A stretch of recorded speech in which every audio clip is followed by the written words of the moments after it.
I said, I think last night, that along with the 6 principles of nonviolence, there's 6 steps. So the steps generally, and by the way, steps, if you're interested, the steps are outlined in King's letter from Birmingham jail.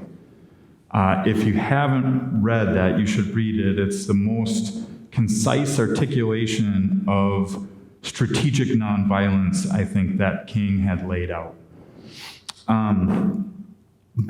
So the steps, the 6 steps, the first step is information gathering, right? So 6 steps of nonviolent social change: information gathering, education, personal commitment to the cause and to nonviolence. The 4th is negotiation. The 5th is direct action. And the 6th is reconciliation. That's always the last kind of closing of nonviolent movements, is reconciliation. For any conflict, reconciliation is the goal, right? And as we've been talking about, we actually, nonviolent practitioners, purposefully, intentionally, creatively create conflict. We have to, otherwise there's no change. So this role play that we're going to do is going to split us up into 3 groups, and we're going to practice that first step of information gathering. Okay? So here's the scenario. There's a city, we'll call it Joy City.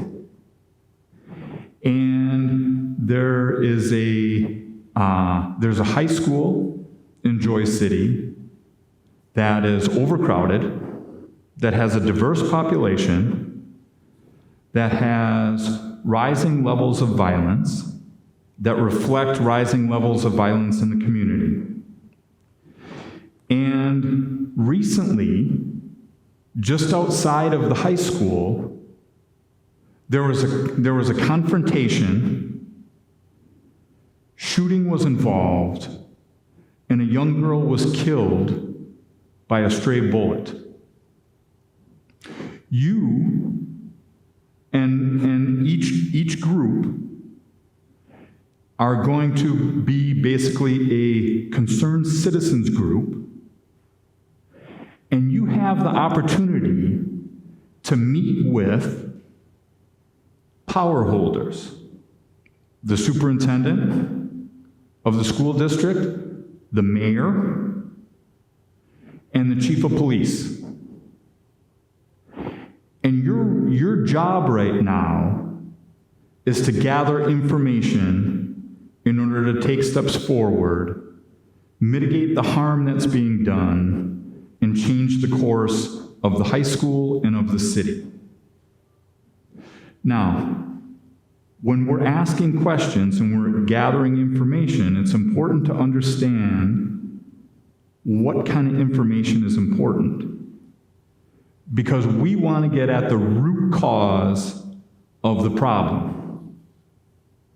So I can't remember where I was going to tell you who told me the story, but I don't remember now. But there's this story of this community that is having a picnic, and it's a beautiful sunny day.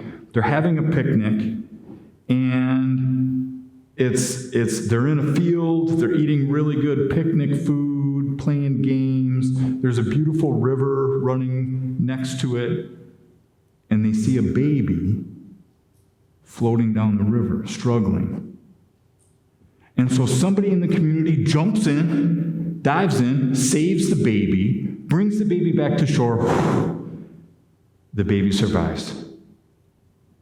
And everybody's patting the person on the back. Hey, great job, you're a hero. And before you know it, they see another baby in the river. And so somebody else dives in, grabs the baby, saves the baby, and pretty soon they see 2 babies floating down the river. And so the whole community organizes itself in a way that's pulling babies out of the river. And they get really, really good at it. They have drying stations, they have all kinds of stuff, they're taking care of all the babies, everything's going great. Until two people in the community start running away. And somebody says, hey, what are you doing? We need you. This is all part of the process. We need you to help save these babies. And he said, hey, you know what? We're going to go upriver and find out why all the babies are winding up in the water. They want to get at the root cause of the problems because oftentimes we address symptoms. And we do that in almost every social issue. We address symptoms. And we don't get at the root cause of our problem. So your job right now is to ask good questions of these power holders as a concerned citizen group that is going to help you move forward. Okay? So what we'll do is we'll take, actually, everybody here will be in one group, except Joe, I'll talk to you. And then maybe, seems like so maybe we'll take,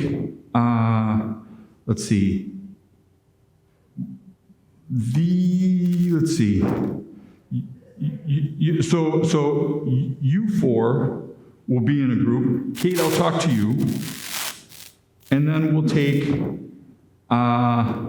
take these four, and you'll be in a group. And maybe if you want, you can just get together, and maybe we can have one group here, one group here, one group here, and you can take maybe 10, 15 minutes to come up with 5 to 8 good questions that you're going to ask the power holders.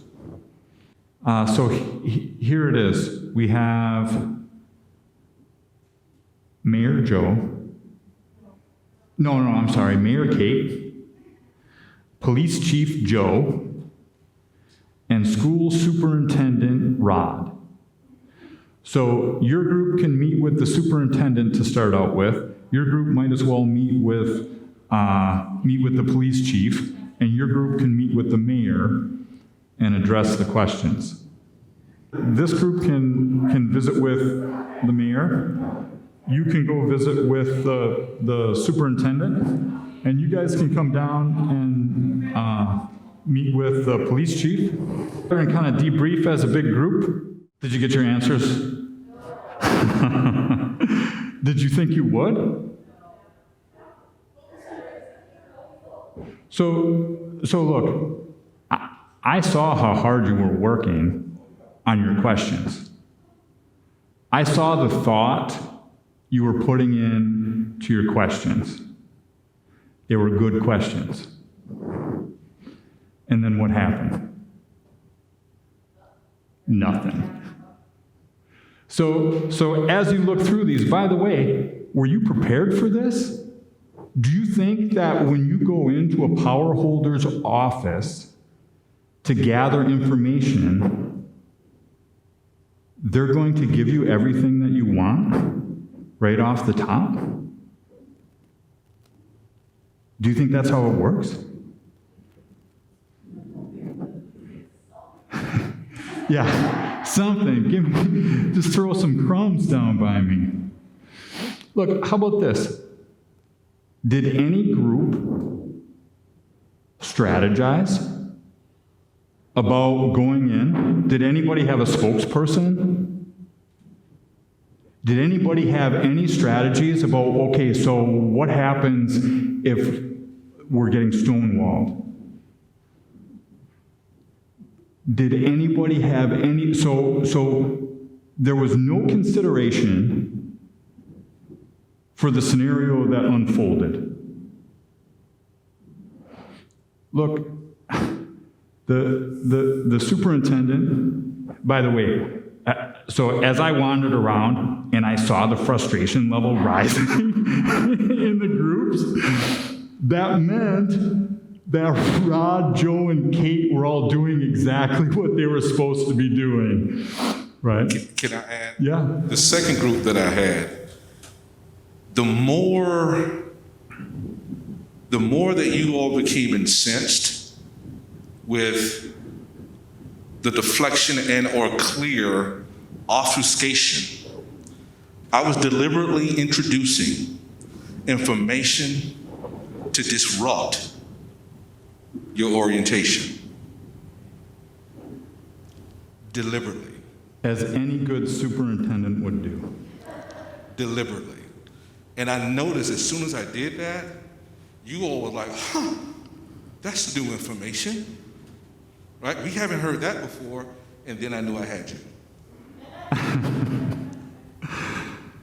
Yeah. So okay. So look, that is, because when we think, okay, information gathering, that's the easy step out of all the steps. And it turns out that it's not.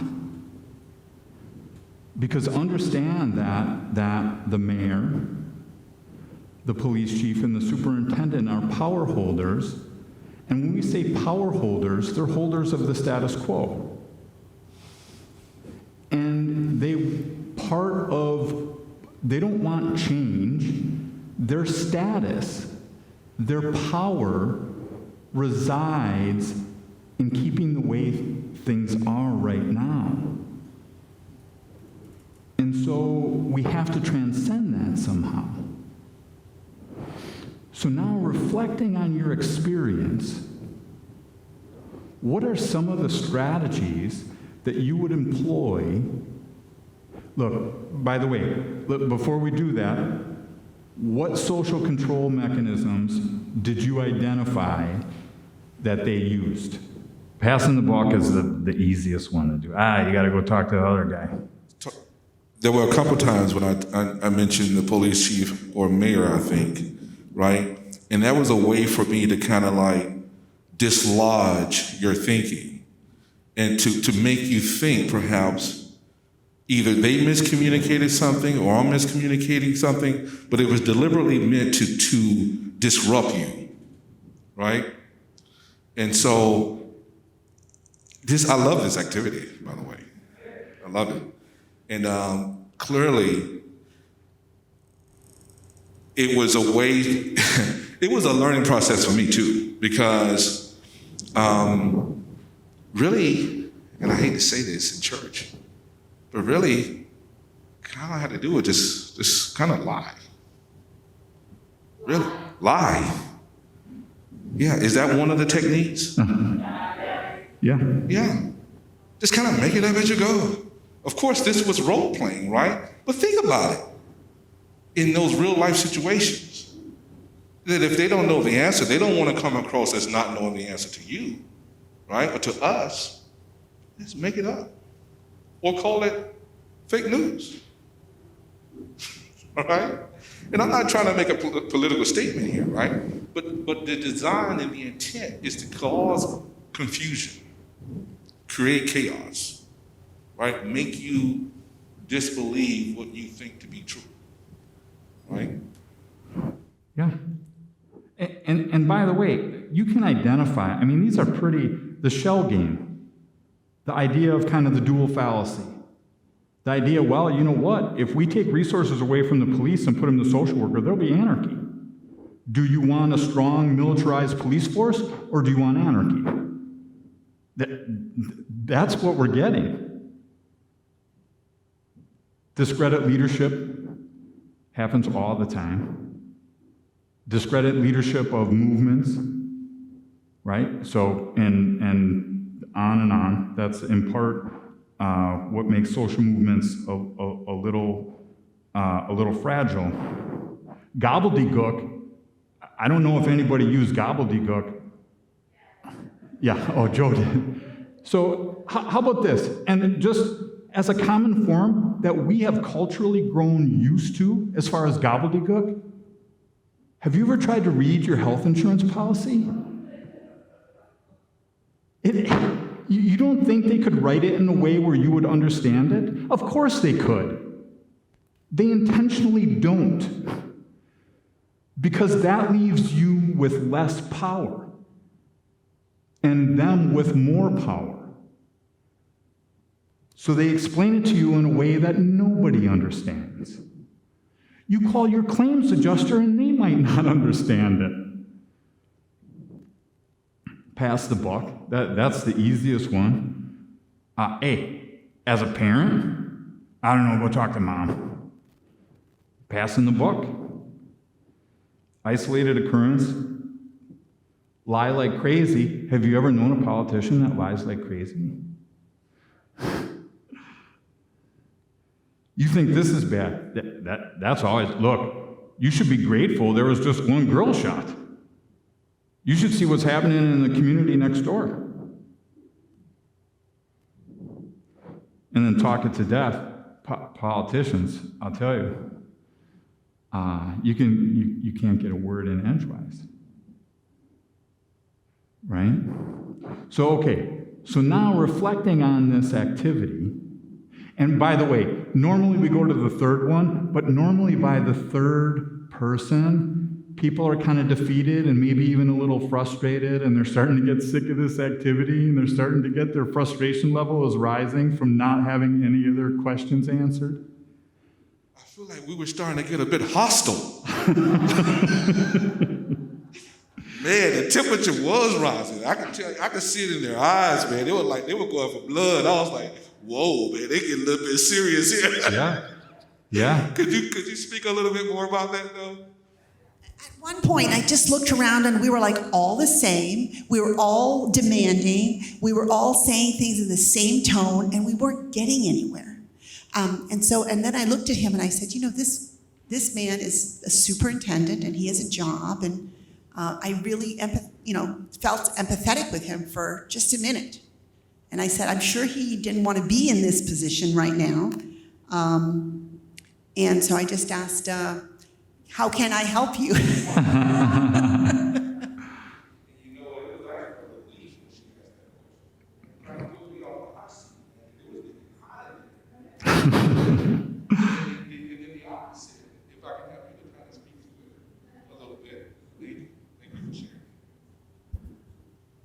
I might have been on this rodeo before a time or two, but I've found hostility works for me in situations in which people are trying to placate with nonsense.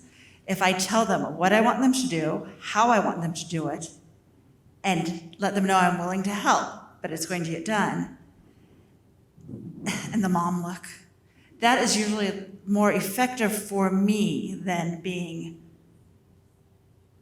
compassionate. And in a way, it's not exactly nonviolent communication either, because I'm being very demanding. So I'm not always to the temperament of every nonviolent group, but I think that my temperament is needed in most groups, just as we need Sahar's temperament, because if everyone's like me, there will be more violence in the group. Mm-hmm.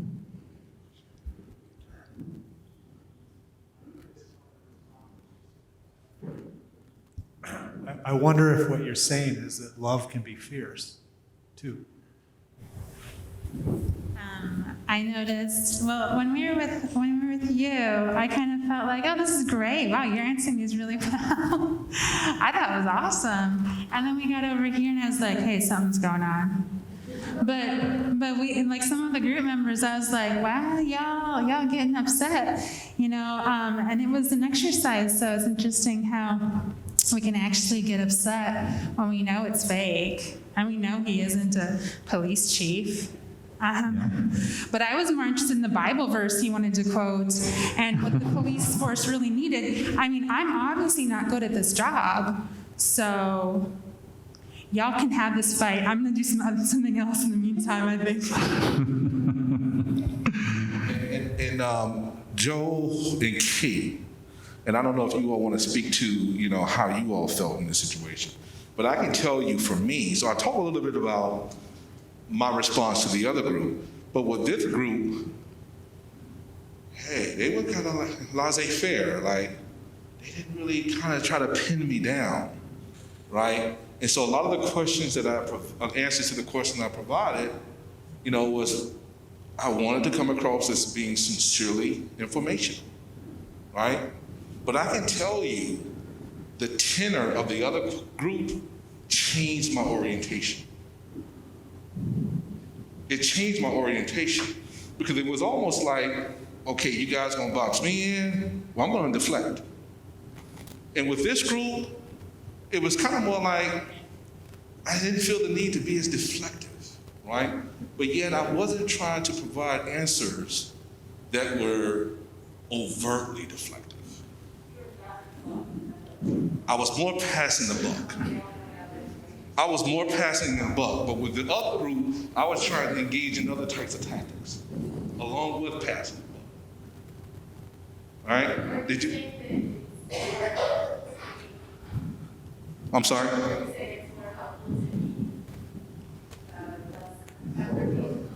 Well, that's just for me. That's why I wanted Kate and maybe Joe to kind of talk about their experience. Because with the first group, because I knew what the mission was. Jim had made clear what the mission was, and that was to try to be as non-informational as possible. But when you guys kept pushing and digging and pushing and digging, I had to change the tactics. I had to change. Whereas this group, not so much so. Right? So I don't know if that was the case for you, Kate, and maybe Joe, if you all can speak to that a little bit, and then some other people who want to comment. Well, I did my best at talking a lot so they wouldn't have as much time to talk. And some people were less patient with that than others.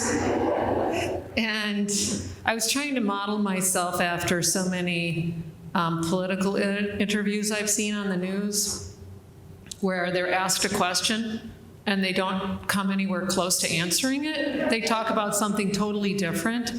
And I don't have a lot of practice with that.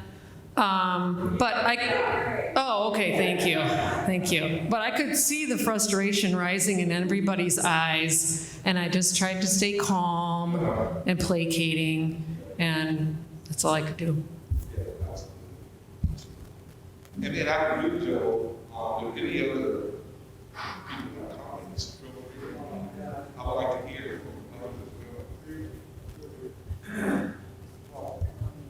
The first group, I thought was rather gentle with me.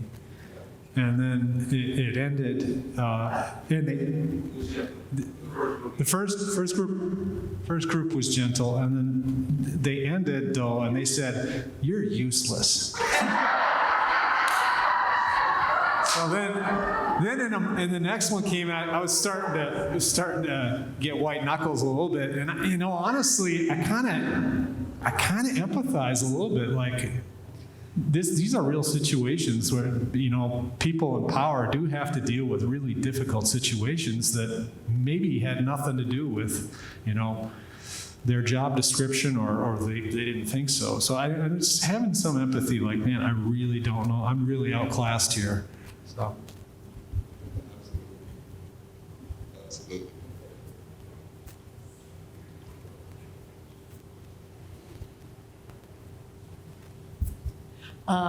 Well, I'm on the county board, and so I was feeling kind of defensive in the way you were describing people that are holding power, and perhaps you're trying to say, okay, these are the kinds of situations that you can come up against that you have to be prepared for. But at least in my experience, the people that I know on the county board, at least most of them, are not trying to lie or do those kinds of things. So is that a correct assumption? You're trying to show us what we can come up against? Sure, And and we're certainly generalizing power holders. Yeah, because I know that's not how I approach the decisions that I make on the county board. Right. So I know I'm getting defensive about this, but I just want to be clear. And what I really would like to know is when one runs up against these kinds of tactics, then how do you go about transcending them?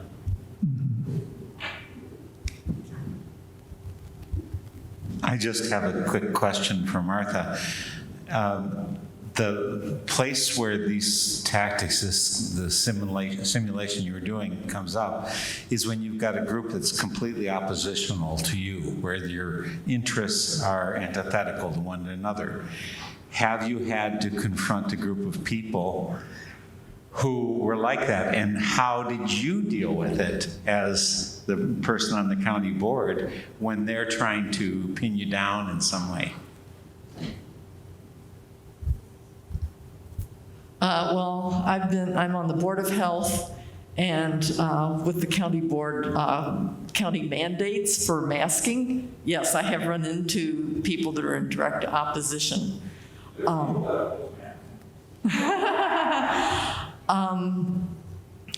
And so my response has been to listen and help that. I try to weigh what's being said with my own particular point of view, and then going with what I feel is the best choice for everyone. One thing I do know is that when people confront me in anger, then I stop. Then I don't listen. It does discredit what they say. Emails that I've gotten, generally I respond by saying, thank you for sharing your perspective. The public comment section is happening here. I encourage you to do that. Hearing your voice does make a difference. Lately, I guess, I don't respond to anonymous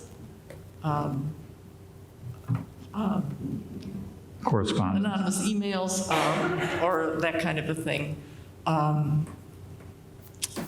And anything that's destructive and nonviolent, I don't respond to those kinds of things. So I don't know if that answers your question.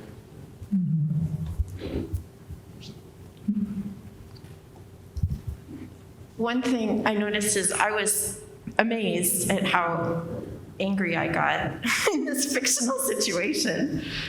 But I also think like some of these tactics I would run into like it just in family conversations or talking to a racist. They're gonna, pass the buck and discredit the leadership and do the shell. I mean, that's where I would see it. I'm not gonna be talking to the mayor probably.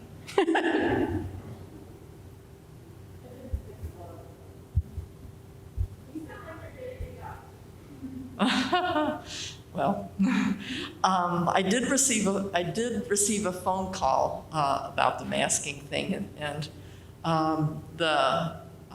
so I talked to this man in person, and he started out being real angry and discrediting my integrity and that kind of thing, and so I did do active listening with him and trying to elicit his feelings and what his personal experience had been that led him to this particular place. And so I think by the end of the conversation, he, part of what he was doing, he was attacking me in some ways, but by the end of the conversation from that, he was laughing. I could tell that his tone had softened. And his wife said, "You should apologize to her." And I did get an apology. So that was a very effective experience. And it showed the value of trying to make a connection with that person's experience. I'm sorry, it's not related. It's just one thing that I remember that was interesting too with Joe. Like, when we were talking to you, I noticed that your arms were crossed and your legs were crossed and everything. And in body language that says, stop, no, you're too close, or it's very uncomfortable. I'm just interested in how, like, fake exercise can actually affect you as individuals, and I really see that as that's the part that I find fascinating about role play. So, especially this one. Thank you.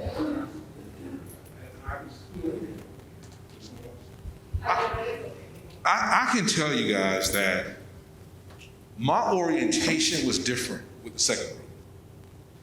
I mean, even physiologically, because you guys had pretty much, when you started asking me questions, almost from the very first question, you guys kind of had boxed me in.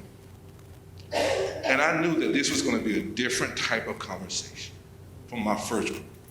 And so, I had to kind of like prepare myself, right, to be more congenially dissuasive,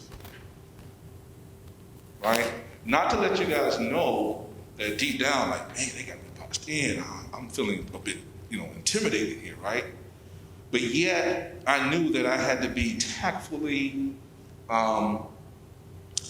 congenial in my responses, but yet be just as deflective as I was with the other one, right?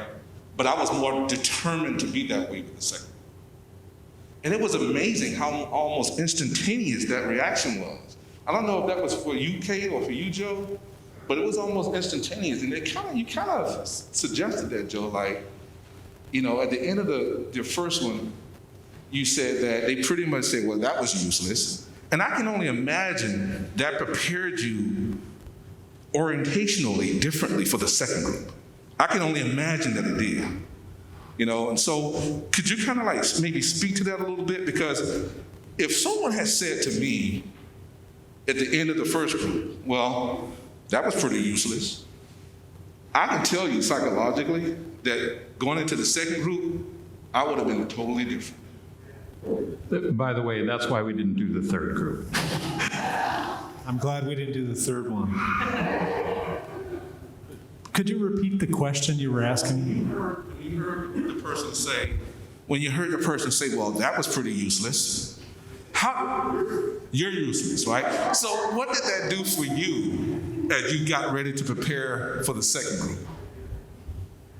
I guess, like I said, I felt a little bit like, man, it's tough to be the police chief and you're in a situation like this. And I don't know how to play these kinds of mental games, at least not intentionally. I think to a certain extent when we're in an uncomfortable situation, we can deflect and we can use some of these other tactics, the shell game, the passing the buck, but I don't know.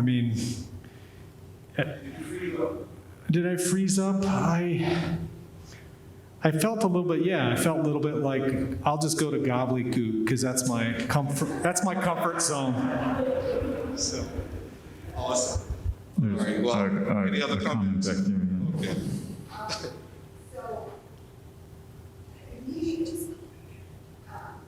Immediately after the exercise, I just went like, I can't believe we did it this way.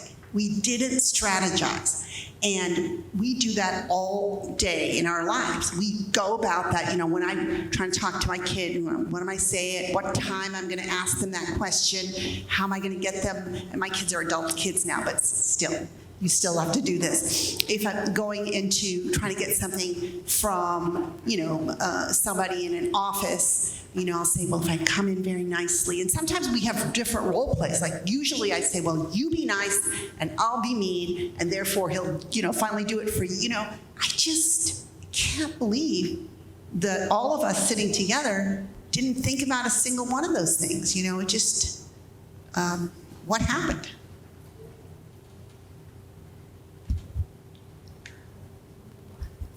That makes me think about the flip side. I wasn't there, but I got a report. When my oldest daughter was maybe 15, she was part of a group of Quaker teenagers who went to Washington, D.C. We were living in Indiana, so they went to the office of Senator Lugar. One of his aides had them there. There was an adult accompanying them, and the aide turned to the adult who turned it over to my 15-year-old daughter, who led the delegation, and they went boom, boom, boom, boom, boom. And even though Lugar wasn't present there at that time, he changed where he was on the issue because they were totally together and ready, and they were from his district, and he had to listen to them. So that was pretty amazing. It's called Friends Committee on National Legislation, and every year they train people to go and lobby. The Quakers are the first lobbyist organization in the country from a religious perspective.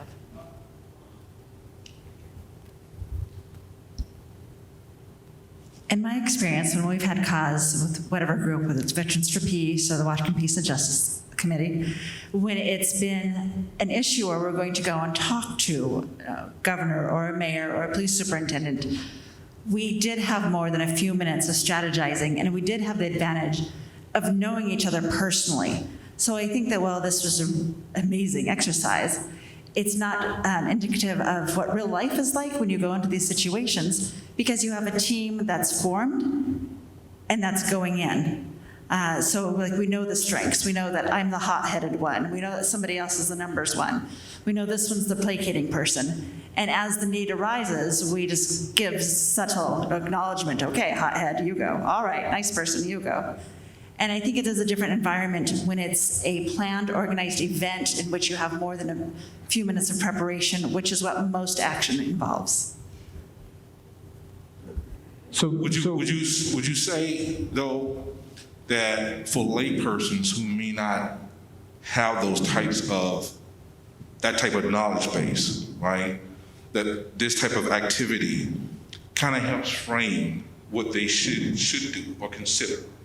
Of course, there are a lot of people who do have that framework, right? That do have that framework. But for people who may not, right, this is a pretty authentic and legitimate way, right, to kind of help them think about those nuanced pieces going into situations like this. And I even like what you said too, Amy, because if you bring it down to a more minute, personal level, this happens in the family all the time, right? Contextually different, but very alike in similar ways, right? Okay, so I'm naive. I came to this exercise with good faith, thinking I would get answers. So that was what made me so mad, and I'm the one who told Joe he was useless. And I learned something. I learned about strategy, yes. So speaking of strategy, I mean, before we break for supper, what are some of the things now, reflecting on this exercise, that you could have done that would have at least given you the potential to be more successful than you were?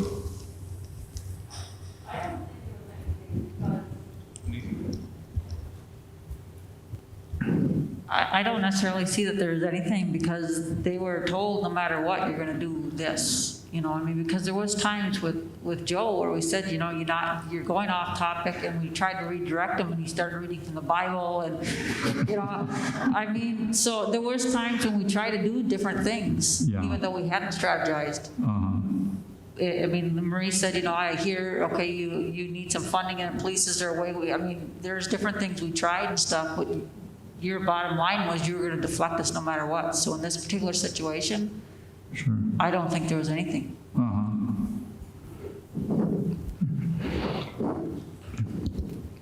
One thing that I really learned from the League of Conservation Voters and their Conservation Lobby Day down in Madison is the preparatory piece. And having your group, and we usually had about 10 people that would lobby, and each person, we'd meet beforehand, and here's the things that we're going to be talking about, here are the issues, the questions we want to ask, and you're going to talk about this, and who wants to talk about this, and who wants to talk about this, and we all kind of knew what we were doing when you went into the room, and I think that made it, in those times, work much more smoothly. We got the information, we felt like we got out what we needed to get out, and it was a real real good way to prep for something like that. Now, in this kind of a thing, where it's a little more community, hot, stuff going on, it might be a little more difficult, but I think you could still somewhat organize it that way. Absolutely. Thank you. I think so. Is this one working? No. It works. It's just not as loud as this one. Yeah, I don't think. It's just not as loud as this one. I can stand to lose a few pounds. Well, I think we were being good followers and did what we were told to do, namely come up with questions. So perhaps one thing that we can do is take a little more initiative to think, okay, what do we want out of this situation rather than just waiting to be fed information. Sure. And so I think doing research ahead of time and answering our own questions, at least getting the information that we have so that we can say, we know that this is the level of poverty in this community. We know that these are the demographics of this community. We know that so far all we've seen as far as services are this, this, this, and this. And then when we go there, we can say, this is what we see. What do you see? And what are you going to do about it? Or this is what we would like to see happen. Yeah, yeah. That's what I did with the second one. I was just making stuff up. And they were like, well, this is new information. Of course it's new information because I'm making it up.